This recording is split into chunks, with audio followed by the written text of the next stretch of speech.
अखण्डमण्डलाकारं व्याप्तं येन चराचरं तत्पदं दर्शितं येन तस्मै श्रीगुरवे नमः। श्रीगुरुचरणकमलेभ्यो नमः। श्रीगणेशाम्बिकाभ्यां नमो नमः। साथियों, आज वैदिक कर्मकांड चैनल के माध्यम से मैं आप लोगों को पंचांग की प्रारंभिक जानकारी, जैसे पंचांग के 5 अंगों के बारे में मैं आपको बताऊंगा। पंचांग के 5 अंग कौन कौन से होते हैं और हिंदू नववर्ष के अनुसार हमारा नव संवत्सर कब से प्रारंभ होता है, अयन कितने होते हैं, माह कितने होते हैं, हिंदी महीनों के नाम, पक्ष, तिथियां, राशि, योग आदि के बारे में मैं आज आप लोगों को बताऊंगा। साथियों, पंचांग के 5 अंगों में तिथि, नक्षत्र, योग, करण, वार आदि ये 5 अंग होते हैं। तिथि, वार, नक्षत्र, योग, करण, पांचों अंग के द्वारा हमारा पंचांग निर्माण होता है और इन 5 अंगों के द्वारा ही पूरे संवत्सर में जो भी मुहूर्त, तिथि आदि सब कुछ होते हैं, इन्हीं के द्वारा इनका निर्णय होता है। तिथियां कितनी होती हैं, वार कितने होते हैं, योग कितने होते हैं, नक्षत्र कितने होते हैं, करण कितने होते हैं, आज इन सब के बारे में मैं आपको बताऊंगा। इनकी संज्ञाएं कौन कौन सी हैं, तिथियों की संज्ञाएं, राशियों की संज्ञाएं, पंचांग के 5 अंग, इनके बारे में आज हम यहाँ पर चर्चा करेंगे। साथियों, पंचांग की प्रारंभिक जानकारी के बारे में आज हम सबसे पहले 5 अंगों के बारे में वार्ता करते हैं। सबसे पहले तिथि।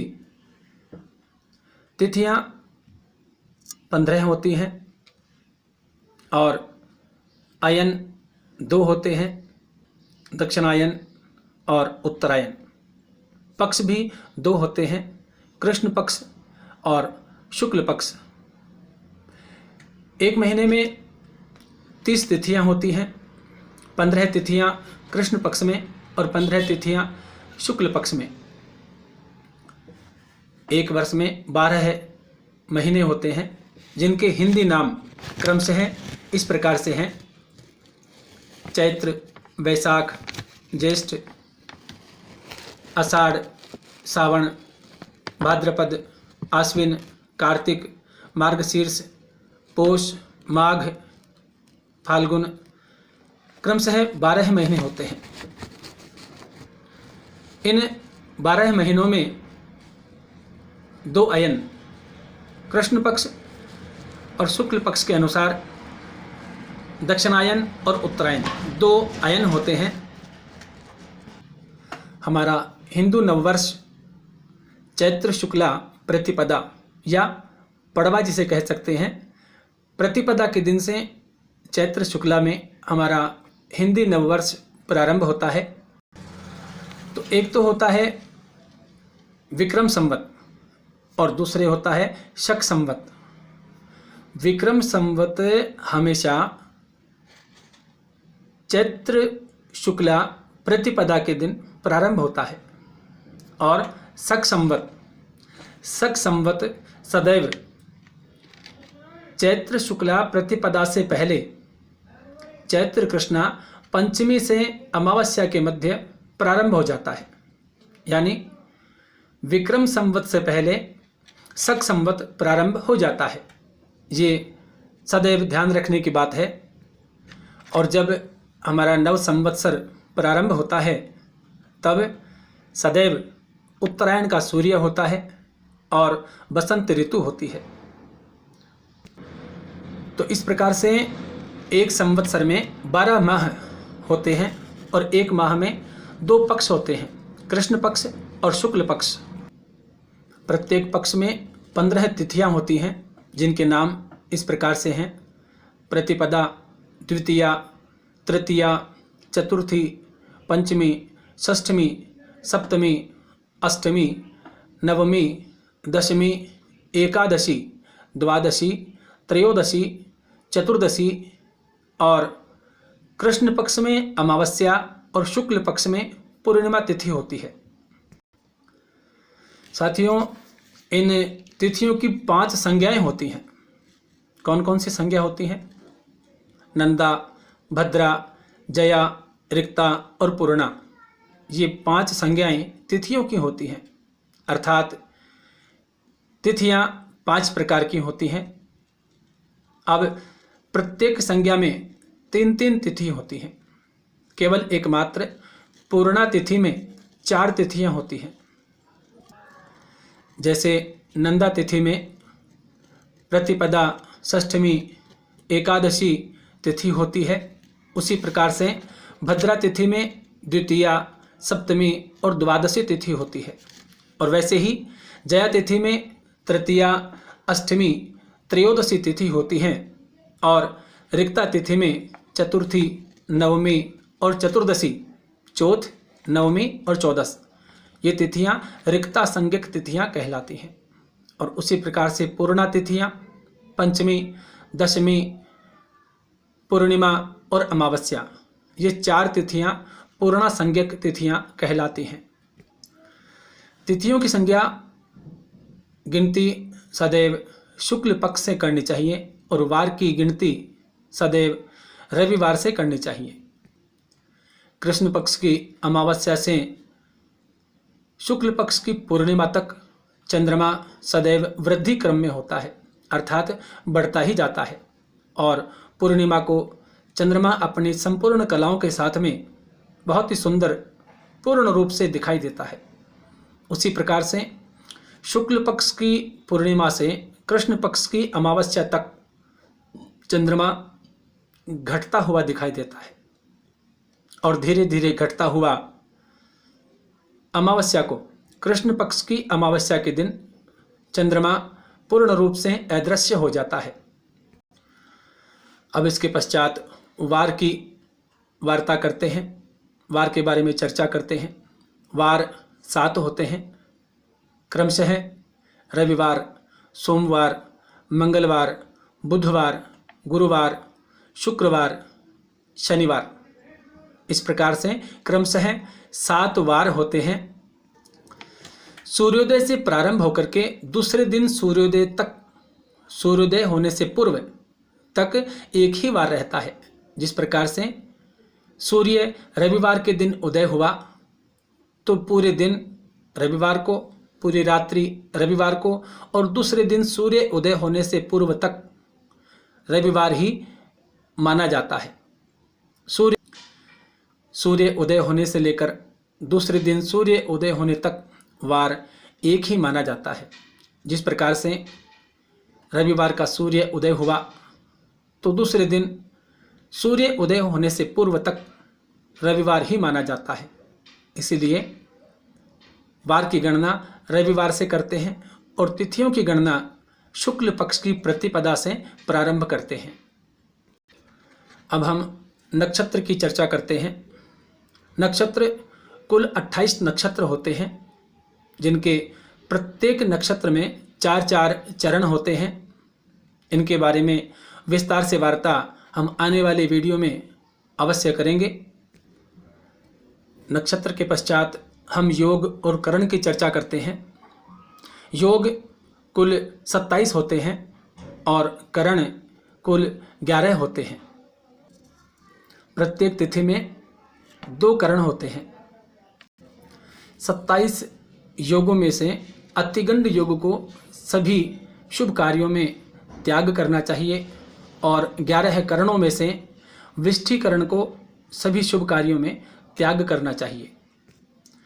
इसके पश्चात अब हम राशियों की चर्चा करते हैं।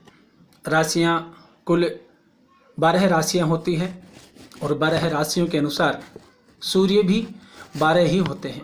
12 महीने में 12 सूर्य, 12 राशियां होती हैं, जिनके नाम क्रमशः इस प्रकार से हैं: मेष, वृष, मिथुन, कर्क, सिंह, कन्या,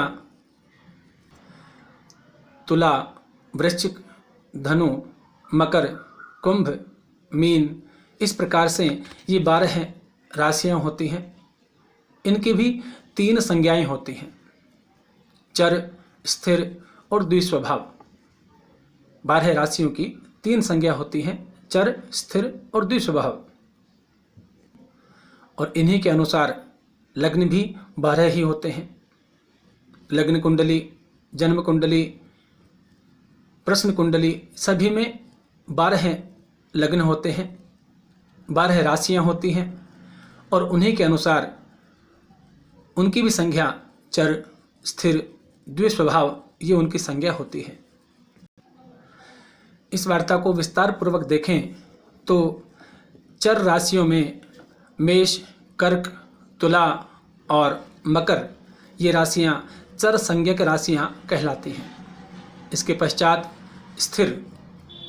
स्थिर राशियों में वृष, सिंह, वृश्चिक और कुंभ राशि, ये 4 राशियां स्थिर संज्ञक कहलाती हैं। और द्विस्वभाव, इसके पश्चात द्विस्वभाव राशियां होती हैं।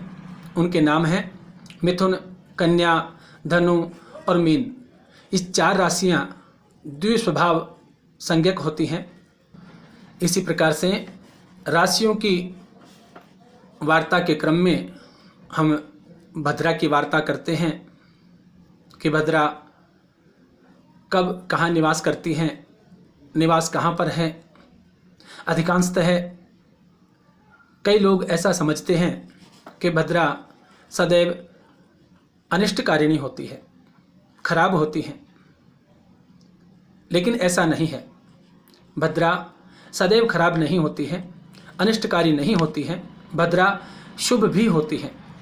अब इनके बारे में बताते हुए ऐसा कहा गया है कि स्वर्गे भद्रा शुभम कुर्यात् पाताले तु धनागमः।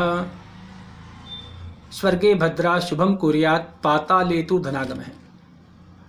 मृत्युलोके यदा भद्रा सर्वकार्य विनाशिनी।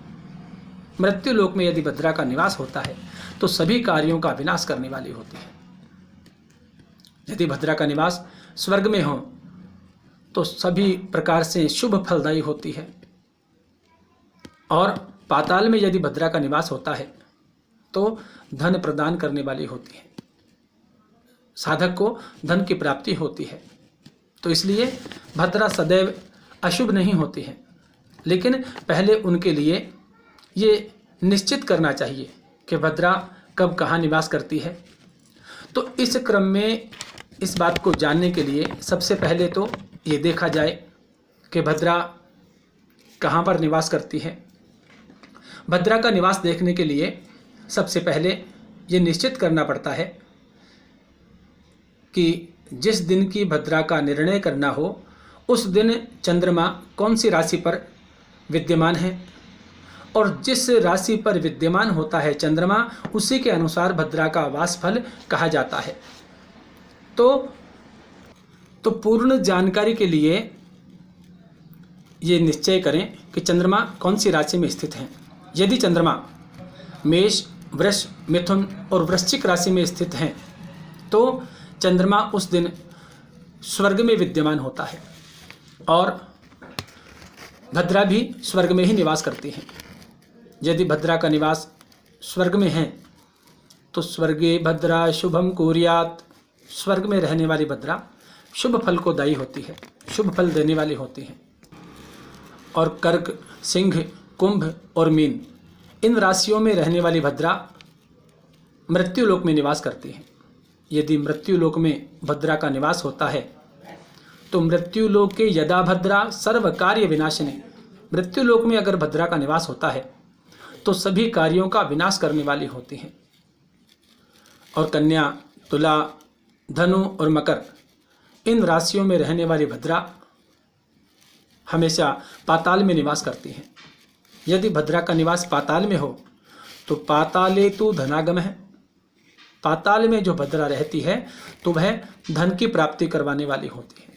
इसीलिए स्वर्ग और पाताल की भद्रा सदैव शुभ होती है, लेकिन मृत्युलोक में अर्थात पृथ्वी पर यदि भद्रा का निवास हो तो वह भद्रा विनाशकारी होती है, सभी कार्यों का विनाश करने वाली होती है। अज्ञानता के कारण कई लोग हमेशा डरते रहते हैं, भद्रा के नाम से डरते हैं। तो भद्रा सदैव अशुभ नहीं होती है, भद्रा शुभ भी होती है। साथियों, रक्षाबंधन और होलिका दहन में भद्रा को सर्वथा त्याग करना चाहिए। और भद्रा अगर सम्मुख की हो, यदि भद्रा का निवास सम्मुख हो, तो कभी भी यात्रा नहीं करनी चाहिए। यदि कोई भी सम्मुख की भद्रा में कभी यात्रा करते हैं, यदि यात्रा के निमित्त 1 कोस भी अगर घर से बाहर निकलते हैं, तो उसका भी बहुत खराब फल बताया गया है। यदि कोई प्राणी यात्रा के निमित्त या किसी भी शुभ कार्य से सम्मुख की भद्रा में घर से बाहर निकलता है, तो जिस प्रकार से नदियां बहती हुई सागर में जाकर के मिल जाती हैं और वापस कभी नहीं लौटती हैं, उसी प्रकार से सम्मुख की भद्रा में घर से निकला हुआ प्राणी कभी वापस नहीं लौटता है, ऐसा शास्त्रों का मत है। इसीलिए सम्मुख की भद्रा में कभी यात्रा नहीं करनी चाहिए। तो साथियों, आज की चर्चा में, आज के विषय में हम इतनी ही चर्चा करेंगे। इसके पश्चात आगे आने वाली वीडियो में मैं आपके लिए पंचांग की और भी सूक्ष्म जानकारियों के साथ में उपस्थित होऊंगा।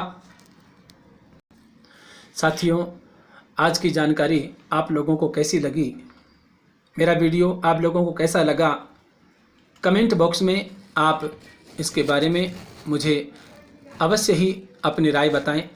कोई सुझाव हो तो मुझे सुझाव बताएं।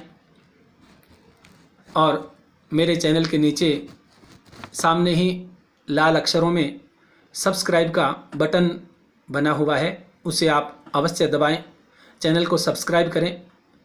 और जैसे ही आप उसे दबाएंगे, उसके पास में एक घंटी का बटन साथ में आ जाएगा, उसे भी आप अवश्य दबाएं, जिससे कि मेरे द्वारा बनाई हुई संपूर्ण वीडियो सबसे पहले आपको प्राप्त हो, आपको उसकी सूचना मिल सके। तो साथियों, आप इस जानकारी को अपने मित्रों के साथ में अधिक से अधिक शेयर करें, लाइक करें, सब्सक्राइब करें और अपने मित्रों को भी बताएं, जिससे सभी कोई इस जानकारी से लाभान्वित हो सकें।